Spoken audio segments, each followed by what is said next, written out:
ಸಮುದ್ರ ಬದಿಯಲ್ಲಿ ಇವತ್ತು ಒಮ್ಮೆ ಪರ್ಮನೆಂಟ್ ಮಾಡಿ ಅದನ್ನು ನಾವು ಮೇಂಟೈನ್ ಮಾಡಬೇಕು. ಮೇಂಟೈನ್ ಮಾಡದಿದ್ದರೆ ಅದು ನೀವು ಬಾಂಬೆಯಲ್ಲೂ ನಿಲ್ಲುವುದಿಲ್ಲ, ನಿಮ್ಮ ಇಲ್ಲಿ ಕೇರಳದಲ್ಲಿ ಕೂಡ ನಿಲ್ಲಿಲ್ಲ, ನಿಮ್ಮ ಚೆನ್ನೈಯಲ್ಲಿ ಕೂಡ ನಿಲ್ಲಿಲ್ಲ. ಮತ್ತು ಕಡಲ್ನ ಹೊಡೆತ ಯಾವ ರೀತಿ ಹೇಗೆ ಬೀಳ್ತಂತ ಹೇಳಿ ಕೂಡ ಊಹಿಸಲಿಕ್ಕೆ ಸಾಧ್ಯ ಇಲ್ಲ.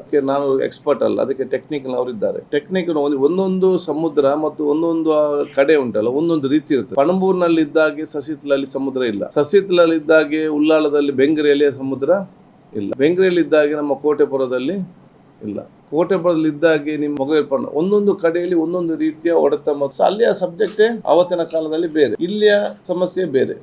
ಸೊ ಇಲ್ಲಿಗೆ ನಾವು ಎಕ್ಸ್ಪರ್ಟ್ ನೋಡಿಕೊಂಡು ಏನು ಮಾಡಿಕೊಂಡು ಇಲ್ಲಿಗೆ ಸೂಕ್ತವಾಗಿ ನಾವು ಮಾಡಬೇಕು ಹೊರತು ಎಲ್ಲಿಯ ಒಳ್ಳಿಂದ ನಮ್ಮದು ಫ್ರೆಂಚ್ ಟೆಕ್ನಾಲಜಿ ಇಜ್ಜಿ ಅಥವಾ ಬೇರೆ ಬೇರೆ ಯಾವುದು ಕೂಡ ಇಲ್ಲಿ ಆಗೋದು ಆ ಪ್ಲೇಸಿಗೆ ಅಲ್ಲಿ ಅದನ್ನು ಎಕ್ಸ್ಪರ್ಟ್ ತನಿಖೆ ಮಾಡಿ ಅಲ್ಲಿಗೆ ಅನುಗುಣವಾಗಿ ಏನು ಮಾಡ್ಬೋದು ಅಂತೇಳಿ ಪ್ಲಾನ್ ಮಾಡಿದ್ರೆ ಮಾತ್ರ ಅದು ಆಗ್ತದೆ. ಮತ್ತೆ ಕೆಲಸ ಒಮ್ಮೆ ಆದ್ರೆ ಸಾಕಾಗುದಿಲ್ಲ. ಗವರ್ಮೆಂಟ್ ಅದನ್ನು ಮೇಂಟೈನ್ ಮಾಡಲಿಕ್ಕೆ ಪ್ರತಿ ವರ್ಷ ಕೂಡ ಬೋರ್ಡಿಗೆ ದುಡ್ಡು ಕೊಡಬೇಕಾಗ್ತದೆ. ನಾವೊಂದು ಮನೆ ಕಟ್ಟಿ ಮನೆ ನೀವು ಮೇಂಟೈನ್ ಮಾಡದಿದ್ರೆ ಎಷ್ಟು ವರ್ಷ ಬರ್ಬೋದು ಅದೇ ರೀತಿ. ಮತ್ತೆ ಕಂಪ್ಲೀಟ್ ಹೋದ್ರೆ ಇಡೀ ಮತ್ತೆ ಟ್ರಿಬಲ್ ದ ರೇಟ್. ಅದನ್ನ ಮೊನ್ನೆ ಹೇಳಿದ್ದೇವೆ. ಒಂದು ನೀವು ಹೊಸ ಪ್ರಾಜೆಕ್ಟ್ ಕೊಡಿ, ಸೆಕೆಂಡ್ ನೀವು ಪ್ರತಿ ವರ್ಷ ಆದ ಕೆಲಸವನ್ನು ಮೇಂಟೈನ್ ಮಾಡ್ಲಿಕ್ಕೆ ಅಂತ ಇಷ್ಟು ಕೊಡಿ. ಇಲ್ಲ ಮಾಡಿದ ಕೆಲಸ ಕೊಡೋದು. ಈಗ ಬಾಂಬೆಯಲ್ಲಿ ಮರೈನ್ ಡ್ರೈವ್ ಅಲ್ಲಿ ನೀವು ನೋಡ್ತಾ ಇರ್ಬೋದು, ಅದು ಆ ವಾಲ್ ಅನ್ನು ಪ್ರೊಟೆಕ್ಟ್ ಮಾಡ್ಲಿಕ್ಕೆ ಎಷ್ಟೋ ಅದನ್ನು ಮೇಂಟೈನ್ ಅವರು ಪ್ರತಿ ವರ್ಷ ಅಲ್ಲಿ ಕಲ್ಲಾಗ್ತಾರೆ ಟೆಟ್ರಾಪಾಟ್ ವೈ ಅಂತ ಹೇಳಿ ಮೇಂಟೈನ್ ಮಾಡಿ. ಸೊ ಆ ಲಾಂಗ್ ಟರ್ಮ್, ಯಾಕೆಂದ್ರೆ ಸಮುದ್ರ ಬದಿಯಲ್ಲಿ ನಾವು ಕರೆಕ್ಟ್ ಆಗಿ ಉಪಯೋಗ ಮಾಡಿದ್ರೆ ನಾವೇನು ಖರ್ಚು ಮಾಡ್ತೇವೆ ಅದಕ್ಕೆ 10 ಪಾಲು ನಮಗೆ ಬರ್ತದೆ. ಇಫ್ ಯು ಮೇಂಟೈನ್ ಇಟ್ ಅಂದ್ರೆ ಅದನ್ನು ಕರೆಕ್ಟ್ ಆಗಿ ಪ್ಲಾನ್ ಮಾಡಿದ್ರೆ ನಮಗೆ ಟೂರಿಸಂ ನಲ್ಲಿ, ನಿಮಗೆ ಫಿಶಿಂಗ್ ನಲ್ಲಿ, ಸೀಶೋರ್ ಡೆವಲಪ್ಮೆಂಟ್ ಅಲ್ಲಿ. ಸೊ ಈ ಒಂದು ಮೊನ್ನೆ ನಮ್ಮ ಇಲಾಖೆ ಚರ್ಚೆ ಮಾಡೋಣ ಮಾಡಿದ್ದೇವೆ. ಕಾಂಡ್ಲವನ್ನ ಎಲ್ಲ ಕೂಡ ಇಲ್ಲಿ ನಮ್ಗೆ ಸಿಂಪಲ್ ಆಗಿ ತೆರೆಕಲ್ಲು ಸ್ಲೋ ಬರ್ತದೆ ಅಲ್ಲಿ ಮಾತ್ರ. ಇಲ್ಲಿ ಹೋಗಿ ಕಾಂಡ್ಲವನ್ನಲ್ಲ, ನಾನು ನಿಂತರೂ ಕೂಡ ಫುಟ್ಬಾಲ್ ತರ ಬಿಸಾಡ್ತದೆ. ಅದು ಅಷ್ಟು ಫೋರ್ಸ್ ಇದೆ ಅದಕ್ಕೆ. ಆ ಫೋರ್ಸ್ ನೋಡಿದಾಗ ಮಾತ್ರ ಗೊತ್ತಾಗ್ತದೆ. ನಾನು ಎಂದೊಮ್ಮೆ ಹೋಗಿದ್ದೆ, ಅಲ್ಲಿ ಜನ ಬಂದು ನನ್ನ ಹತ್ರ ಎಲ್ಲ ಮಾತಾಡ್ತಿದ್ದು, ಹಾಗೆ ಹೀಗೆ ಸಮಸ್ಯೆ ಇಲ್ಲ. ತೆರೆ ಬಂತಂತ ಹೇಳಿ ನಾನು ಸ್ವಲ್ಪ ಆ ಕಡೆ ಈಗ ನೋಡ್ತೇನೆ, ಇಲ್ಲಿ ಗೋಡೆ ಇಲ್ಲ, ಇಡೀ ಕಲ್ಲನ್ನು ಫುಟ್ಬಾಲ್ ತರದು ಬಿಸಾಡಿ ಮನೆ ಒಳಗಡೆ ಹಾಕಿ ದೊಡ್ಡ ಈ ಬೋಲ್ಡರ್ಸ್.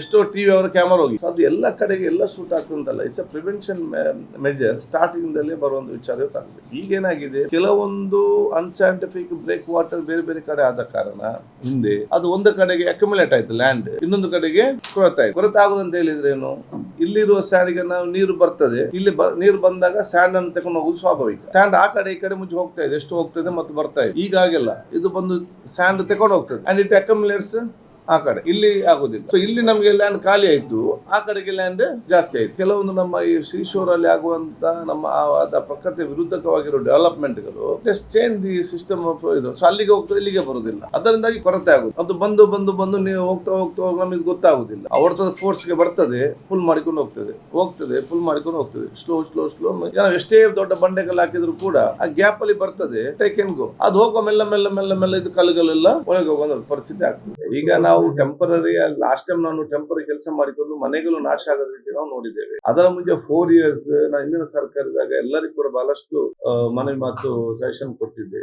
ಅವಾಗ ಒಂದು ಪ್ರೊಟೆಕ್ಷನ್ ಕೆಲಸ ಕೂಡ ಆಗಲಿಲ್ಲ. ಆಗ ಸ್ವಲ್ಪ ಆಗ್ತಿದೆ, ಈಗ ಅದು ಮಾಡಿಕೊಂಡು ಬರ್ಬೋದಿತ್ತು. ಲಾಸ್ಟ್ ಟೈಮ್ ಸ್ವಲ್ಪ ಮಟ್ಟ ಕಾಲ 5 ಮನೆಗೆ ಉಳಿಯಿತು. ಈ ಸಲ ಎಲ್ಲಿ ಡೇಂಜರ್ ಇದೆ ಆ ಕೆಲಸವನ್ನು ನಾವು ಅಡಿಷನಲ್ ಆಗಿ ಮಾಡ್ಲಿಕ್ಕೆ ನಾವು ಹೇಳಿದ್ದೇನೆ. ಟೆಕ್ನಿಕಲ್ ರೀಸನ್ ಇಂದ ಯಾರು ಕೂಡ ಮುಂದೆ ಬರ್ತಾ ಇಲ್ಲ. ಯಾಕಂತ ಹೇಳಿದ್ರೆ ನಿಮ್ಗೆ ಕಡಲ್ ಕೊರತೆ ಎಲ್ಲಿ ಆಗ್ತದೆ ಅಂತ ಗೊತ್ತಿಲ್ಲ. ನೀವು ಗೊತ್ತಾಗೋ ಮುಂಚೆ ನೀವು ಇಲ್ಲಿ ಕೆಲಸ ಮಾಡಿದ್ರೆ ನಾಳೆ ಇಲ್ಲಿ ಕಡಲ್ ಕೊರತೆ ಆಗದಿದ್ರೆ ಇನ್ನೊಂದು ಕಡೆ ಆದ್ರೆ ಅಧಿಕಾರಿಗಳು ಕೇಳ್ತಾರೆ ಬೆಂಗಳೂರು ಕೂತ್ಕೊಂಡು, ಯಾಕೆ ಮಾಡಿದ್ರು ಆಗದ ಕಡೆ. ನಿಮ್ಗೆ 2 ಟೈಪ್ ಆಫ್ ವರ್ಕ್ ಇದೆ ಕಡಲ್ ಕೊರತೆಯಲ್ಲಿ. ಒಂದು ಎಮರ್ಜೆನ್ಸಿ ವರ್ಕ್, ಇನ್ನೊಂದು ಟೆಂಪರರಿ ವರ್ಕ್. ಎಮರ್ಜೆನ್ಸಿ ವರ್ಕ್ ಅಂತ ಹೇಳಿದ್ರೆ ಎಲ್ಲಿ ಯಾವಾಗ ಹೇಗೆ ಕಡಲ್ ಕೊರತೆ ಆಗ್ತಂದ್ರೆ ಯಾರಿಗೂ ಕೂಡ ಹೇಳಲಿಕ್ಕೆ ಸಾಧ್ಯವಿಲ್ಲ. ಒಂದಲ್ಲೊಂದು ಕಡೆ ಸಮುದ್ರ ಒಡ್ಡೆ ಹೊಡಿತದೆ. ಇವತ್ತು ಉಳ್ಳಾಳ ಇರ್ಬೋದು ಅಥವಾ ಸಸ್ಯತ್ಲತೋಡು ಉಡುಪಿ ಇರ್ಬೋದು, ಎಲ್ಲಿ ಅಂತ ಯಾರಿಗೆ ಹೇಳಲಿಕ್ಕೆ ಸಾಧ್ಯ ಇಲ್ಲ. ಆವಾಗ ಇದಕ್ಕೆ ಅಧ್ಯಯನ ಮಾಡುವಂಥ ವಿಚಾರ ಅಲ್ಲ.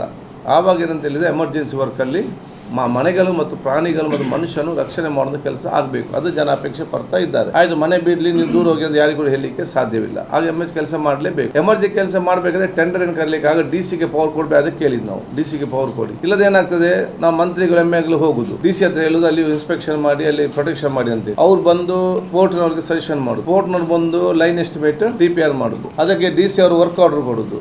ಇದನ್ನು ನಂಬಿ ಇಲ್ಲೇ ಕೆಲಸಗಾರರು ಬಂದು ಕೆಲಸ ಮಾಡುದು. ಇದರಲ್ಲಿ ಇಲ್ಲಿ ಕೆಲಸ ಮಾಡಿದ ನಂತರ ಬಿಲ್ ಬೆಂಗಳೂರಿಗೆ ಹೋದಾಗ ಅದು ಹಾಗೆ ಉಂಟಾ, ನೀವು ಫಸ್ಟ್ ಪರ್ಮಿಷನ್ ತಗೊಂಡಿದ್ದೀರಾ, ನೀವು ಟೆಂಡರ್ ಈ ರೀತಿ ಕೇಳಿದ್ರೆ ಈಗ ಅದಕ್ಕಾಗಿ ಯಾರು ಕೆಲಸ ಮಾಡಲಿಕ್ಕೆ ಬರುವುದಿಲ್ಲ. ಇಂತಹ ಹಲವು ಸುದ್ದಿ ಮಾಹಿತಿ ವಿಶ್ಲೇಷಣೆಗಾಗಿ ಸನ್ಮಾರ್ಗ ನ್ಯೂಸ್ ಸಬ್ಸ್ಕ್ರೈಬ್ ಮಾಡಿ. ನಿರಂತರ ನೋಟಿಫಿಕೇಶನ್ ಪಡೆಯಲು ಬೆಲ್ ಐಕಾನ್ ಒತ್ತಲು ಮರೆಯದಿರಿ.